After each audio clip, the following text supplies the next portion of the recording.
La noticia llegó como un rayo en una tarde calurosa de verano. Santiago, el príncipe Mendoza, heredero de una fortuna petrolera y boxeador, invicto con apenas 25 años. Había retado públicamente a Canelo Rodríguez a través de las redes sociales. El video se volvió viral en cuestión de horas a un joven arrogante de cabello perfectamente peinado, sentado en su Lamborghini dorado, con una sonrisa prepotente que mostraba dientes blancos como perlas. Canelo había dicho Santiago directamente a la cámara: he visto tus peleas y francamente me aburren. Creo que es hora de que alguien de mi calibre te enseñe lo que es el verdadero boxeo de clase mundial. No solo tengo el talento para vencerte, sino que tengo los recursos para hacerlo con estilo. Acepta mi desafío si tienes el valor, campeón del pasado. El mundo del boxeo se había quedado sin aliento. Santiago Mendoza no era un boxeador cualquiera. Había crecido entrenando con los mejores preparadores del mundo. Tenía un récord perfecto de 15 victorias, todos por nocaut, y había demolido a cada oponente que se había atrevido a enfrentarlo. Pero lo que más llamaba la atención no era su habilidad en el ring,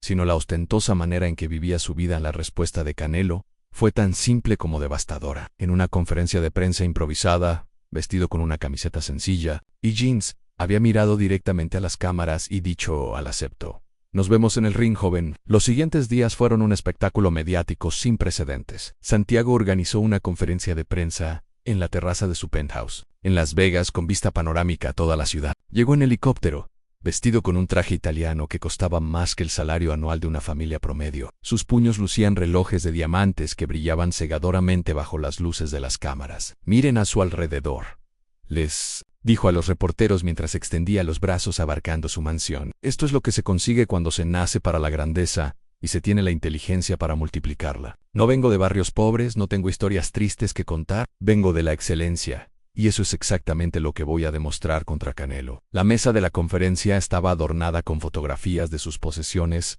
una colección de autos deportivos que incluía 3 Ferraris, 2 Bugattis y 5 Lamborghinis, su yate de 150 pies anclado en Monte Carlo, sus casas en Beverly Hills, Miami, Nueva York y París. Cada imagen era más extravagante que la anterior. Canelo ha tenido una carrera respetable, continuó Santiago con una sonrisa condescendiente, para alguien de su clase social. Pero llegó el momento de que se haga a un lado y deje que la nueva generación, la generación que no solo tiene talento sino también clase, tome el control del boxeo mundial. Cuando los reporteros le preguntaron sobre el entrenamiento, Santiago se rió como si la pregunta fuera absurda. Tengo un gimnasio privado en cada una de mis residencias, equipado con la tecnología más avanzada del mundo. Mis entrenadores son excampeones olímpicos que cobran más en un mes de lo que la mayoría de la gente gana en un año. Mi nutricionista personal ha trabajado con atletas de élite durante décadas. Mi preparación física incluye sesiones en cámaras de oxígeno hiperbárico y terapias de recuperación que cuestan miles de dólares por sesión. Las cámaras captaron cada detalle de su ostentación.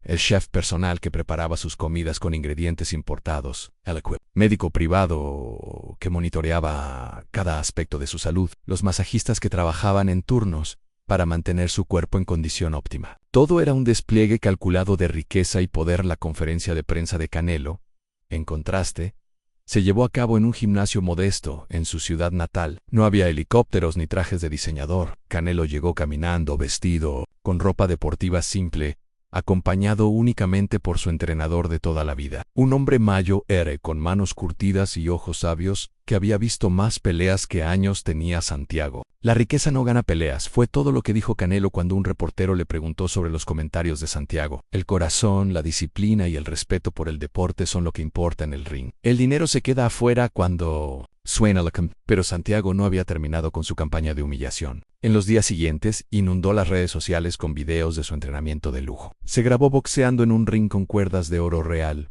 golpeando sacos de boxeo hechos con cuero italiano de la más alta calidad. Sus guantes eran piezas únicas, diseñadas especialmente para él por artesanos europeos. En uno de los videos más virales, Santiago aparecía sentado en una bañera de hidromasaje llena de champagne después de un entrenamiento, rodeado de trofeos de oro macizo. Mientras Canelo entrena como un obrero, decía entre risas: yo entreno como un rey, y los reyes siempre vencen a los obreros. La gota que derramó el vaso llegó cuando Santiago organizó una demostración de poder en un evento benéfico.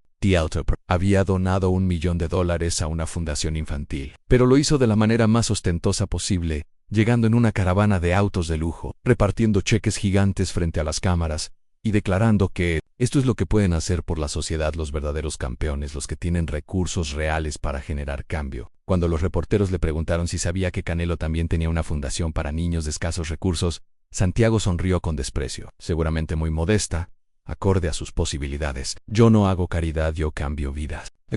Lo que Santiago no sabía era que la fundación de Canelo había ayudado a más de 5.000 niños en los últimos 3 años, operando silenciosamente, sin fanfarrias ni conferencias de prensa. Canelo nunca había publicitado sus obras de caridad, considerándolas una responsabilidad personal, no una oportunidad de relaciones públicas. A la campaña mediática de Santiago alcanzó niveles absurdos cuando contrató a una agencia de publicidad para crear comerciales sobre sí mismo. Los anuncios se transmitían durante los eventos deportivos más importantes, mostrándolo entrenando en locaciones exóticas, boxeando en una playa privada en las Maldivas, corriendo por los viñedos de su castillo en Francia, levantando pesas en el gimnasio de su yate mientras navegaba por el Mediterráneo. No solo voy a derrotar a Canelo, declaró en una entrevista televisiva nacional, voy a redefinir lo que significa ser un campeón en el siglo XXI.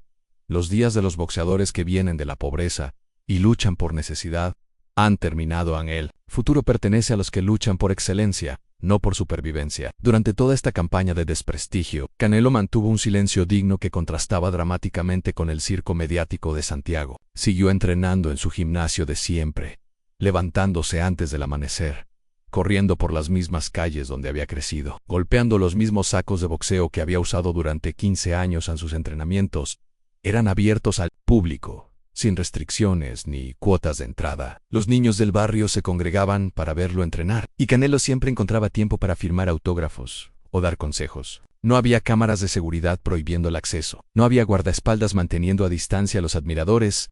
Cuando un reportista joven le preguntó cómo se sentía ante los constantes ataques de Santiago, Canelo se detuvo en medio de su rutina de saltar la cuerda y respondió con una sabiduría que venía de años de experiencia. He enfrentado oponentes más grandes, más jóvenes, más rápidos y más fuertes que yo, pero nunca había enfrentado a alguien que confundiera el dinero con el talento. Será una experiencia educativa para ambos. La diferencia en la preparación de ambos boxeadores se volvió evidente conforme se acercaba la fecha de la pelea. Santiago entrenaba en sesiones de 2 horas máximo, siempre seguidas de tratamientos de recuperación de lujo. Sus sparrings eran con boxeadores contratados específicamente para no lastimarlo, peleadores veteranos que habían sido instruidos para darle trabajo, pero nunca para representar un verdadero desafío en Canelo. Por el contrario, mantuvo la rutina de entrenamiento que había perfeccionado durante décadas. 6 horas diarias de trabajo intenso, sparrings con jóvenes hambrientos que peleaban como si sus vidas dependieran de ello, corridas de resistencia que lo llevaban hasta el límite de su capacidad física y mental. Una semana antes de la pelea, Santiago organizó su conferencia de prensa final en el casino más lujoso de Las Vegas.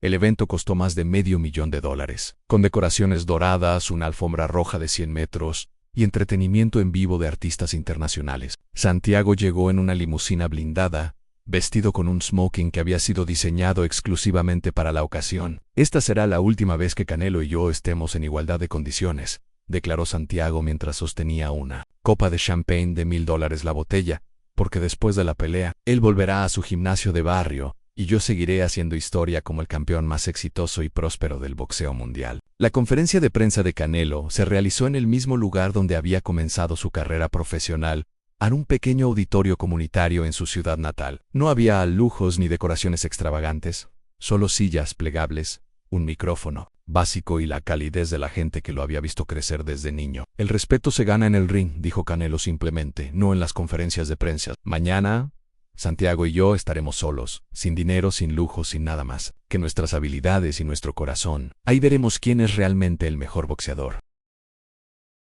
La noche antes de la pelea, Santiago organizó una fiesta en su suite del hotel más exclusivo de Las Vegas. La celebración costó más de $100,000, con invitados de la alta sociedad, músicos famosos y una decoración que incluía esculturas de hielo de su propia figura. Santiago se paseaba entre los invitados, presumiendo que la pelea del día siguiente sería solo una formalidad antes de su coronación. Como el nuevo rey del boxeo, Canelo pasó esa misma noche en silencio, cenando con su equipo en un restaurante familiar mexicano. No hubo alcohol, no hubo música fuerte, no hubo declaraciones grandilocuentes, solo una comida simple compartida con las personas que habían estado a su lado durante toda su carrera, hablando de estrategias, recordando entrenamientos pasados y preparándose mentalmente para el desafío que los esperaba en el día de la pelea. Las Vegas se convirtió en un circo mediático sin precedentes. Santiago llegó al MGM Grand Garden Arena en una caravana de vehículos de lujo que incluía su Bugatti personal, escoltado por motocicletas de la policía que él mismo había contratado para crear un espectáculo. Su séquito incluía más de 50 personas, entrenadores, masajistas, nutricionistas, médicos personales, estilistas, fotógrafos privados y hasta un chef que había viajado desde París solo para preparar su comida prepelea. Su vestidor era una suite de lujo que había sido redecorada especialmente para la ocasión. Las paredes estaban cubiertas con terciopelo dorado, había una bañera de hidromasaje para relajarse antes de la pelea, y un equipo de sonido de última generación reproducía música clásica que, según Santiago, elevaba su vibración energética a frecuencias de victoria. Canelo llegó a la arena en una camioneta simple, acompañado únicamente por su entrenador, su catman y su manager de toda la vida.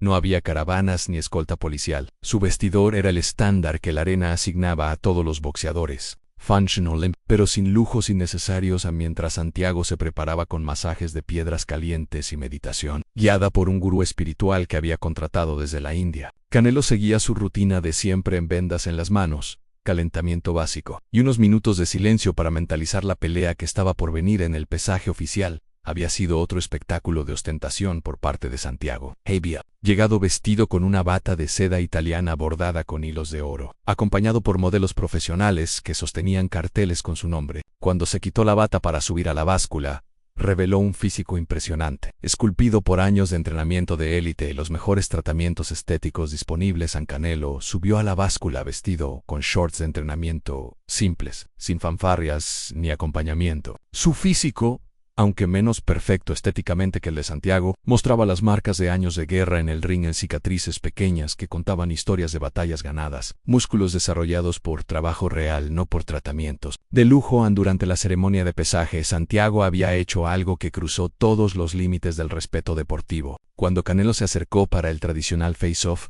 Santiago le susurró algo al oído que las cámaras no pudieron captar, pero que hizo que Canelo apretara los puños brevemente antes de recuperar su compostura. A más tarde se supo que Santiago le había dicho: espero que hayas ahorrado suficiente dinero, porque después de mañana nadie va a querer contratarte. Volverás a ser lo que siempre fuiste, un boxeador de segunda clase de un barrio de segunda clase. La respuesta de Canelo había sido simplemente mirarlo a los ojos y sonreír ligeramente. Una sonrisa que quienes lo conocían sabían que significaba problemas para su oponente a la noche de la pelea. El MGM Grand estaba completamente vendido. Los boletos habían alcanzado precios históricos, no solo por la expectativa deportiva, sino por el morbo de ver el enfrentamiento entre dos filosofías completamente opuestas sobre lo que significaba ser un campeón. A la entrada de Santiago ring fue un espectáculo que habría puesto celosos a los organizadores del Super Bowl. Había contratado a una orquesta sinfónica completa para que tocara en vivo mientras él caminaba hacia el ring. Su bata de pelea estaba decorada con cristales Swarovski que creaban patrones de luz bajo los reflectores de la arena. Un coro de niños vestidos como ángeles cantaba himnos de gloria mientras él saludaba a la multitud con los brazos extendidos, como si fuera un emperador romano entrando al Coliseo. En su esquina del ring había sido decorada con flores exóticas importadas desde Tailandia, y en lugar de la banqueta tradicional, tenía un asiento tapizado en cuero de cocodrilo auténtico. Sus guantes de pelea habían sido hechos a medida por artesanos italianos, con hilos de oro real entrelazados en el cuero. La entrada de Canelo fue todo lo contrario. Caminó hacia el ring, acompañado por música mariachi tradicional, vestido con una bata simple que llevaba los colores de la bandera mexicana. No había efectos especiales ni decoraciones extravagantes. Su esquina tenía el equipo estándar de cualquier boxeador profesional: banqueta de metal, toallas blancas y el hielo necesario para cualquier emergencia médica. Cuando ambos boxeadores se encontraron en el centro del ring para recibir las instrucciones del árbitro, el contraste era obvio para cualquiera que los observara. Santiago seguía sonriendo con esa confianza arrogante que había mostrado durante meses, mirando a Canelo como si ya hubiera ganado la pelea. Movía los hombros y flexionaba los músculos, consciente de que las cámaras captaban cada uno de sus movimientos. Canelo, por el contrario, Tenía la mirada serena pero intensa de un profesional experimentado. No había gestos innecesarios, no había poses para las cámaras, simplemente escuchaba las instrucciones del árbitro, con la concentración de alguien que sabía que los siguientes 36 minutos definirían no solo el resultado de una pelea, sino el futuro de ambas carreras. Cuando sonó la campana del primer round, Santiago salió de su esquina como un huracán de energía y confianza. Sus primeros movimientos fueron impresionantes, combinaciones rápidas y precisas, que demostraban que, efectivamente, había sido entrenado por los mejores. Su técnica era pulida, sus reflejos eran rápidos, y su condición física era evidente durante los primeros 3 minutos. Santiago peleó exactamente como había prometido. Conectó varios golpes limpios, mantuvo a Canelo a distancia con un jab efectivo, y mostró un footwork que justificaba toda la inversión que había hecho en su preparación. La multitud, muchos de los cuales habían pagado fortunas por presenciar el evento, comenzó a murmurar que tal vez Santiago había estado en lo correcto sobre sus habilidades. El segundo round siguió un patrón similar. Santiago continuó controlando el ritmo de la pelea, moviéndose con elegancia alrededor del ring, conectando golpes limpios y evitando la mayoría de los ataques de Canelo. Después de cada intercambio exitoso, Santiago sonreía hacia las cámaras y hacia su esquina, donde su equipo lo celebraba como si ya hubiera ganado el campeonato mundial en su esquina. Entre el segundo y tercer round, Santiago se sentó en su banqueta de cuero de cocodrilo mientras su equipo lo abanicaba con toallas de seda y le ofrecía agua filtrada con electrolitos importados. «Está exactamente donde lo queremos», le dijo su entrenador principal, un ex campeón olímpico que cobraba $100,000 por pelea.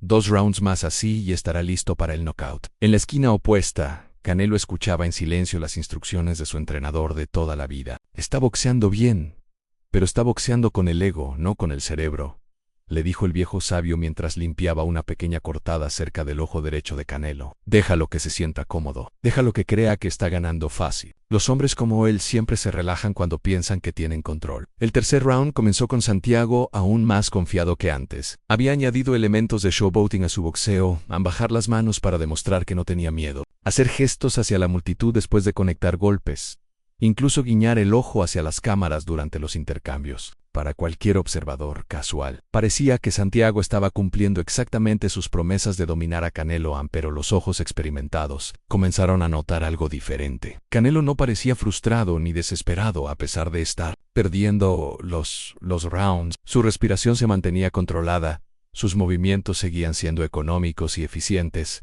y más importante aún, parecía estar estudiando cada movimiento de Santiago con la intensidad de un científico. Analizando un experimento. Fue en los últimos 30 segundos del tercer round cuando Canelo conectó su primer golpe verdaderamente significativo de la pelea, un uppercut corto pero preciso que levantó la cabeza de Santiago y le borró la sonrisa del rostro, por primera vez en toda la noche. No fue un golpe devastador, pero fue un golpe que envió un mensaje claro.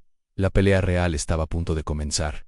El cuarto round marcó el inicio de una transformación que nadie, excepto quienes conocían íntimamente el estilo de Canelo, había anticipado. Santiago salió de su esquina con la misma confianza de los rounds anteriores, pero ahora Canelo había completado su análisis. Había identificado los patrones de movimiento de Santiago, había calculado los tiempos de sus combinaciones y había encontrado las pequeñas aberturas en su defensa aparentemente perfecta. Los primeros intercambios del cuarto round fueron diferentes. Canelo comenzó a anticipar los movimientos de Santiago, deslizándose bajo sus golpes con una precisión milimétrica, contraatacando con shots que llegaban justo cuando Santiago creía estar en posición segura. La sonrisa confiada de Santiago comenzó a transformarse en una expresión de concentración más seria a mitad del round. Canelo conectó una combinación de 3 golpes que resonó por todo el arena, un hook al cuerpo que dobló a Santiago, seguido inmediatamente por un uppercut que lo enderezó, y terminando con un cross que lo hizo retroceder 3 pasos. Por primera vez en la pelea, Santiago parecía vulnerable en su esquina. Después del cuarto round, Santiago ya no se sentaba en su banqueta de lujo con la misma compostura real. Respiraba más pesadamente, y había una pequeña hinchazón comenzando a formarse debajo de su ojo izquierdo. «Está teniendo suerte», le dijo a su entrenador, pero su voz no tenía la misma confianza arrogante de antes, su antronada. Sin embargo, había visto suficientes peleas para reconocer lo que estaba sucediendo. «No es suerte», le respondió con seriedad. «Ante está leyendo. Tienes que cambiar tu patrón de ataque, mezclar más las combinaciones. Pero cambiar estrategias en medio de una pelea no es fácil, especialmente para alguien que había construido toda su confianza en un estilo específico que había funcionado perfectamente durante toda su carrera amateur y profesional. Santiago había sido entrenado para ser perfecto, pero la perfección técnica sin la sabiduría del ring real era como una espada hermosa pero sin filo. El quinto round fue cuando la multitud comenzó a darse cuenta de que estaba presenciando algo. Canelo había encontrado su ritmo, y cada movimiento suyo parecía estar 3 pasos adelante de Santiago. No era solo una cuestión de habilidad técnica, era una demostración de inteligencia boxística acumulada a través de años de enfrentar todo tipo de oponentes, en todo tipo de circunstancias. Santiago, por primera vez en su carrera, comenzó a mostrar signos de frustración. Sus golpes seguían siendo técnicamente correctos, pero ahora tenían un elemento de desesperación que no había estado presente en los primeros rounds. Comenzó a lanzar combinaciones más largas, tratando de abrumar a Canelo con volumen, pero esto solo le abrió más oportunidades de contraataque a su oponente experimentado. Fue en el sexto round cuando la arrogancia de Santiago finalmente se convirtió en su peor enemigo. Después de absorber varios golpes duros de Canelo, Santiago hizo algo que reveló exactamente qué tipo de boxeador era realmente. En lugar de ajustar su estrategia o buscar formas inteligentes de neutralizar el ataque de Canelo, simplemente trató de intercambiar golpe por golpe, confiando en que su poder natural y su condición física superior serían suficientes. Fue una decisión catastrófica. Canelo había pasado décadas perfeccionando el arte del intercambio a corta distancia. Invitar a una guerra de poder con él era como desafiar a un león en su propia guarida. Los siguientes 2 minutos fueron una clínica de boxeo de potencia. Canelo conectó combinaciones devastadoras que resonaban por toda la arena, cada una de ellas aterrizando con la precisión de un cirujano y la fuerza de un martillo. En Santiago, para su crédito, no se rindió. Continuó lanzando golpes, continuó tratando de pelear, pero era evidente para cualquier observador que había perdido no solo el control de la pelea, sino también la confianza que había sido la base de toda su personalidad pública. Sus movimientos ya no eran fluidos y elegantes, ahora eran reactivos y desesperados. El séptimo round fue cuando Santiago experimentó algo que nunca había sentido en su vida: el miedo real dentro del ring. No el miedo escénico o la ansiedad prepelea que todos los boxeadores experimentan, sino el miedo primitivo que surge cuando te das cuenta de que estás en peligro real y que toda tu preparación, todo dinero, todas tus ventajas percibidas, no significan nada frente a la realidad brutal del boxeo. En Canelo, sintiendo que su oponente estaba quebrado mentalmente, intensificó su ataque, pero lo hizo de una manera que demostraba no solo su habilidad superior, sino también su carácter superior. No había malicia en sus golpes, no había crueldad innecesaria. Cada punch era profesional, calculado para terminar la pelea de manera eficiente, no para humillar o lastimar innecesariamente a Santiago. En los golpes que siguieron fueron una sinfonía de precisión técnica. Canelo conectó un hook al hígado que hizo que Santiago se doblara de dolor, seguido inmediatamente por una combinación alta que lo hizo tambalear hacia las cuerdas. Santiago trató de cubrirse, pero Canelo encontró ángulos que parecían imposibles, conectando golpes desde posiciones que desafiaban la lógica de la geometría del ring. A la multitud, que había llegado esperando ver una pelea competitiva entre Dusis Chilus contra Stanchis, ahora estaba presenciando una demolición sistemática. Pero no era el tipo de demolición sádica que a veces se ve en el boxeo. Era la demolición clínica de un maestro mostrando a un estudiante los límites de su conocimiento. En su esquina, después del séptimo round, Santiago estaba irreconocible comparado con el hombre arrogante que había entrado al ring una hora antes. Su rostro estaba hinchado, su respiración era laboriosa, y por primera vez en su vida, sus ojos mostraban duda real sobre sus propias habilidades. Su costoso equipo médico trabajaba frenéticamente para reparar el daño, pero era evidente que el daño no era solo físico. ¿Puedes continuar?, le preguntó su entrenador. Y por un momento, Santiago no respondió. Estaba experimentando algo completamente nuevo, a la humildad forzada. Toda su vida había sido construida sobre la premisa de que el dinero, los recursos y la preparación de élite eran suficientes para garantizar el éxito. Ahora se enfrentaba a la realidad de que hay algunas cosas que no se pueden comprar. Sí, respondió finalmente, pero su voz había perdido toda la bravuconería que lo había caracterizado durante meses. Pero, ¿cómo está haciendo esto? Yo entré con los mejores entrenadores, la mejor preparación, todo perfecto. Su entrenador, un hombre que había visto muchas carreras terminar prematuramente, le respondió con una honestidad brutal pero necesaria: porque tú aprendiste boxeo en un gimnasio privado con sparrings pagados. Él aprendió boxeo en la calle, con hambre real, contra oponentes que realmente querían lastimarlo. No es Lo mismo. El octavo round comenzó con Santiago haciendo un último esfuerzo desesperado por cambiar el rumbo de la pelea. Salió de su esquina con renovada determinación, lanzando combinaciones que recordaban por qué había sido considerado un prospecto tan prometedor. Pero Canelo había visto este tipo de esfuerzo desesperado cientos de veces antes en su carrera. En lugar de responder inmediatamente a la agresión renovada de Santiago, Canelo hizo algo que demostró su maestría completa del arte del boxeo. Se tomó su tiempo, absorbió algunos golpes en su guardia, se movió defensivamente durante los primeros 2 minutos del round, permitiendo que Santiago gastara toda su energía restante en un ataque frenético que se veía impresionante, pero que carecía de la precisión necesaria para ser realmente efectivo. Cuando Santiago comenzó a mostrar signos de fatiga por su esfuerzo desesperado, Canelo contraatacó con una frialdad que bordeaba lo artístico. Conectó una secuencia de golpes que parecía haber sido coreografiada, un jab que abrió la guardia de Santiago, seguido por un hook al cuerpo que lo dobló, después un uppercut que lo enderezó, y finalmente un cross que lo envió directamente hacia las cuerdas. Santiago se mantuvo en pie, pero era más por instinto que por voluntad consciente. Sus piernas temblaban, sus brazos colgaban pesadamente a sus costados, y sus ojos tenían la mirada vidriosa de alguien que había sido llevado más allá de sus límites físicos y mentales. El árbitro se acercó para evaluar la condición de Santiago y por un momento pareció que la pelea terminaría ahí. Pero Santiago, con un vestigio de la determinación que lo había llevado hasta ese punto, logró convencer al árbitro de que podía continuar. Era una decisión valiente, pero también trágica. Valiente porque mostraba que tenía coraje real debajo de toda su arrogancia. Trágica porque estaba prolongando lo inevitable.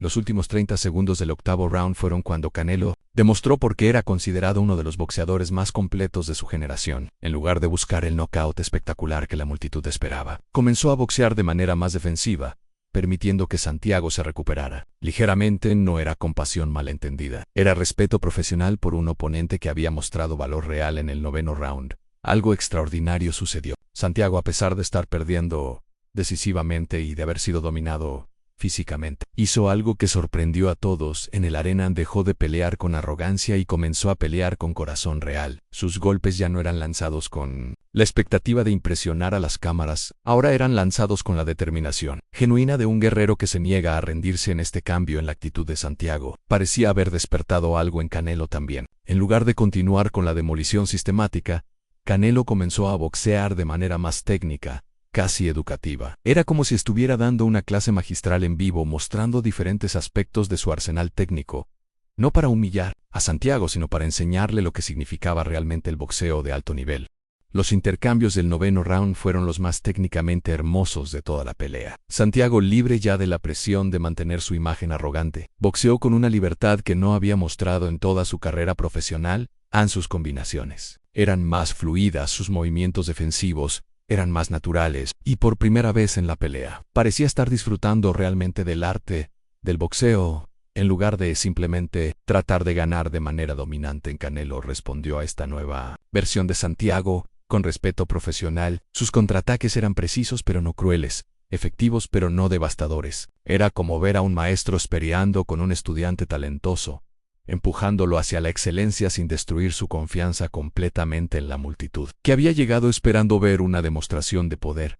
Ahora estaba presenciando algo mucho más raro y valioso, en una transformación en tiempo real. Santiago estaba perdiendo la pelea decisivamente, pero estaba ganando algo mucho más importante, al respeto propio genuino, basado en coraje real en lugar de ventajas artificiales.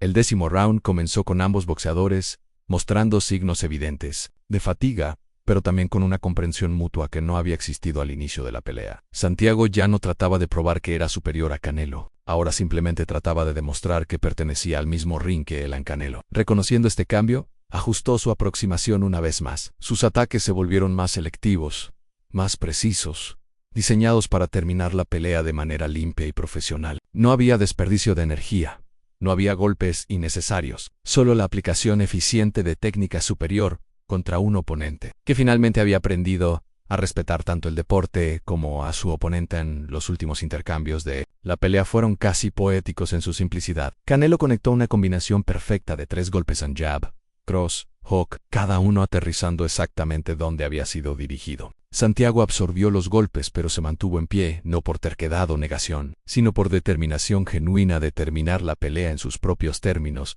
Cuando sonó la campana final, algo extraordinario sucedió. En lugar de celebrar, inmediatamente Canelo caminó directamente hacia Santiago y lo abrazó con respeto genuino. No era el abrazo condescendiente de un vencedor hacia un perdedor, sino el abrazo de reconocimiento entre dos guerreros que habían compartido algo significativo. En el ring, Santiago, con su rostro hinchado y su orgullo herido pero no destruido, devolvió el abrazo con gratitud. En ese momento, frente a miles de espectadores y millones de televidentes, Santiago aprendió una lección que todo el dinero del mundo no había podido enseñarle, en que la verdadera grandeza viene del respeto, no de la dominación. Los resultados oficiales fueron una formalidad. Canelo había ganado todos los rounds después del tercero, dominando la pelea de manera tan completa que no había duda sobre el resultado. Pero lo que se recordaría de esa noche no sería la victoria en sí, sino la transformación que había ocurrido en ambos hombres durante esos 30 minutos en el ring. En la conferencia de prensa posterior, Santiago apareció con el rostro marcado, pero con una dignidad que no había mostrado en ninguna de sus apariciones públicas previas. Cuando los reporteros le preguntaron sobre la derrota, su respuesta sorprendió a todos.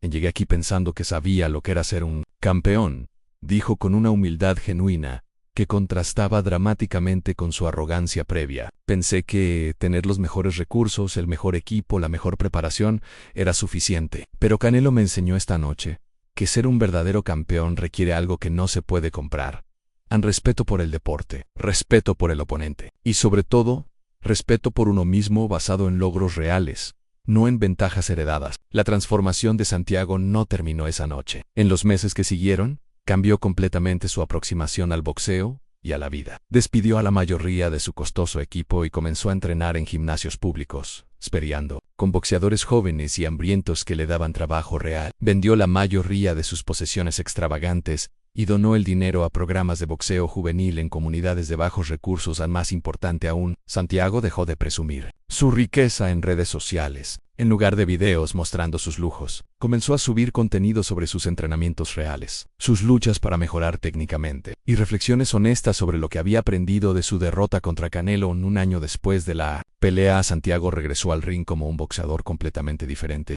Había perdido algo de la perfección técnica que había tenido cuando entrenaba en condiciones de lujo, pero había ganado algo mucho más valioso: hambre real, humildad genuina y respeto por cada oponente que enfrentaba en su primera pelea después de la derrota contra Canelo. Fue contra un veterano experimentado que había sido subestimado por toda la industria. Santiago se preparó para esa pelea como si fuera por un campeonato mundial, entrenando con la intensidad de alguien que había aprendido que cada oponente merece respeto total. En la pelea fue competitiva y difícil, exactamente lo que Santiago necesitaba. Ganó por decisión después de 12 rounds duros, pero lo que celebró no fue la victoria en sí, sino el hecho de que había ganado de manera honesta, sin ventajas artificiales, solo con trabajo duro y preparación genuina. En Canelo, por su parte, siguió su carrera con la satisfacción de haber enseñado una lección importante, no solo a Santiago, sino a toda una generación de jóvenes boxeadores que habían estado observando. En entrevistas posteriores, cuando le preguntaban sobre la pelea, Canelo siempre hablaba con respeto sobre la transformación de Santiago. Santiago aprendió esa noche lo que a mí me tomó años entender, decía Canelo, que el boxeo no es sobre probar que eres mejor que otros, sino sobre descubrir qué tan bueno puedes llegar a ser tú mismo. Él llegó esa noche creyendo que ya era perfecto, pero se fue sabiendo que el mejoramiento real nunca termina. La pelea entre Canelo y Santiago se convirtió en un caso de estudio en academias de boxeo de todo el mundo, no por la técnica mostrada, sino por la lección sobre carácter que había proporcionado. Entrenadores usaban videos de la pelea para enseñar a sus estudiantes sobre la importancia de la humildad, el respeto y la preparación genuina. Santiago eventualmente se convirtió en un boxeador respetado, aunque nunca alcanzó las alturas que había predicho antes de enfrentar a Canelo. Pero había ganado algo mucho más valioso que títulos o reconocimiento. Había ganado respeto propio genuino y el respeto de la comunidad boxística por su transformación y su dedicación renovada al deporte. Años después, cuando ambos boxeadores habían terminado sus carreras activas, se encontraron en un evento benéfico para jóvenes boxeadores. Santiago, ahora entrenador de niños de comunidades marginadas, le agradeció a Canelo por la lección más importante de su vida. Esa noche, le dijo Santiago, destruiste mi arrogancia, pero construiste mi carácter. No hay regalo más valioso que puedas darle a alguien. Y así, una pelea que había comenzado como un espectáculo de arrogancia versus humildad, de riqueza versus trabajo duro, se convirtió en una historia de transformación personal y crecimiento genuino. Santiago había aprendido que presumir riqueza frente a un verdadero campeón no solo era inútil, sino que era una invitación a recibir la lección más valiosa de su vida, aunque la verdadera riqueza se encuentra en el carácter, no en la cuenta bancaria, en el fin.